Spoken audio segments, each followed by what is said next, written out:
Hello team, welcome to another ATP Geopolitics video with myself, Jonathan MS Pearce. The Ukraine War news update, second part thereof for the 28th of July 2024. This is a military aid and geopolitics video. This will be one of the shortest ones I have done.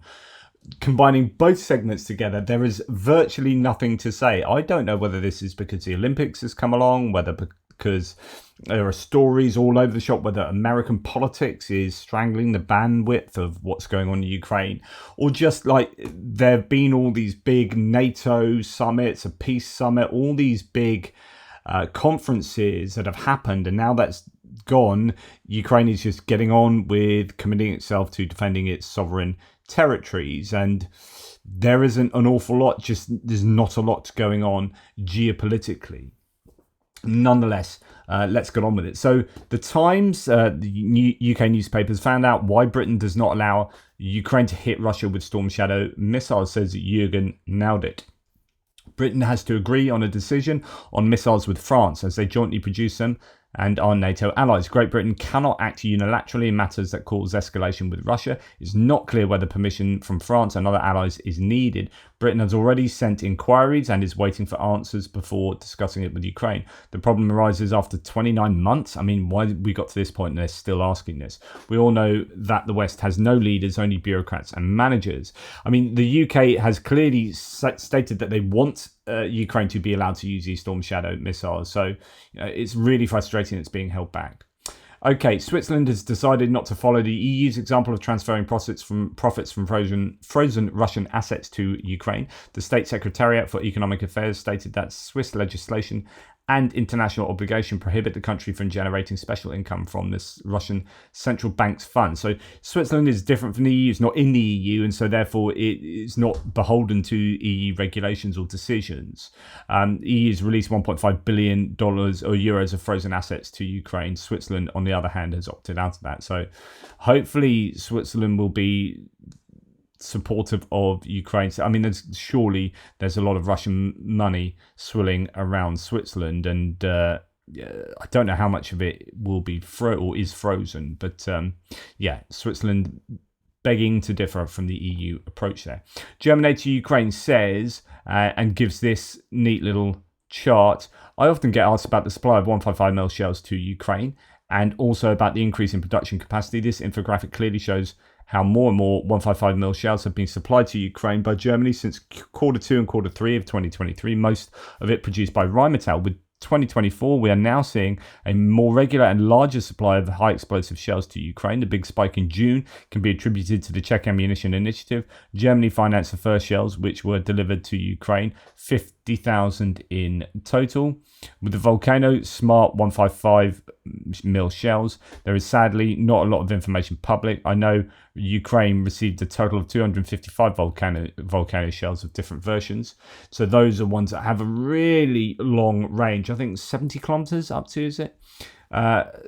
Versions, and a three-digit number of Smart 155 shells. So those are the smart munitions that release some sub-munitions that do top-down attacks on vehicles, for example. But I don't know how many were delivered each time, so I decided to go with question mark instead. So you have the green being the 155mm high explosive shells, blue are smoke shells, orange are illuminating shells, and the yellow are volcano or smart shells.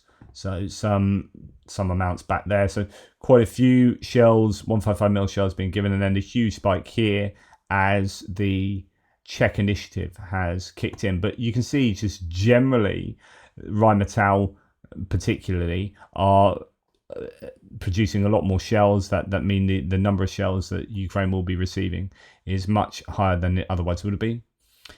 So he says, I hope you have a more in-depth understanding of the situation thanks to the infographic. Who's done this infographic? Which crazy awesome person's done this? Oh, it's Clockwork Chris. So that's Chris Jones, who has done my t-shirt designs, helping out with touching it. He's just simply amazing. If you want to check out Clockwork Chris, please do. And he has his design company. Please help him out. The guy's a legend. So there you go. Really good stuff from German aid to Ukraine. They're giving us some clarity on shell provision to Ukraine. Okay, Euro might. No, where was this? What did I have? Oh no, I think that might be it. I'll check if there's anything else. I think I might have come to the end of my military aid section. No, this is what it was supposed to be. So I think we've got Anthony Blinken at the moment, Secretary of State for the US in Tokyo at the moment, meeting the Japanese. US and Japan are looking to increase the production rate of Patriot and AMRAAM missiles.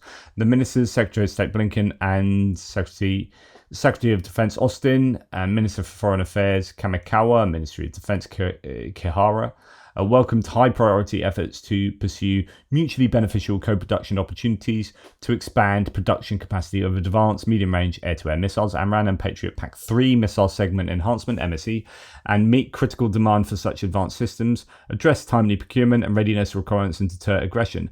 This includes the US Interagency Missile Co-Production Working Group led by who, goodness me, that's a massive title, led by someone in America.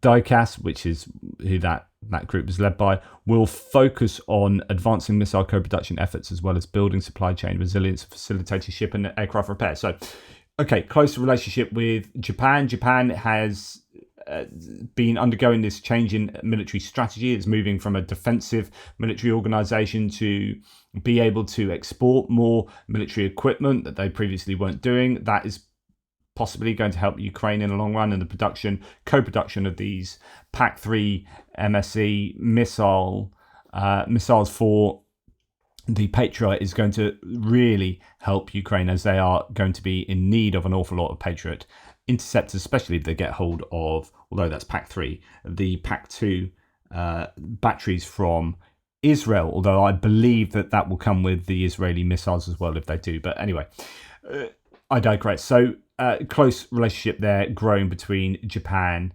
and the US, which is amazing considering that US dropped 2 atom bombs on Japan less than 100 years ago. It's just quite incredible historical shift there, I think, that we probably don't give enough emphasis to.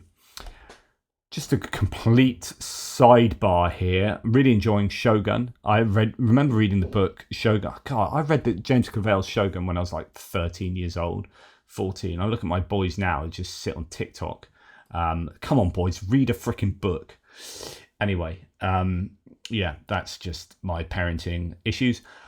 So really enjoying that on Disney Plus. Also, really enjoyed Guy Ritchie's The Ministry of Ungentlemanly Warfare with old Witcher, Henry Cavill, and a few others. Guy that plays Reacher is in that as a Danish, and it's based on true story. I mean, it's heavily Guy Ritchified.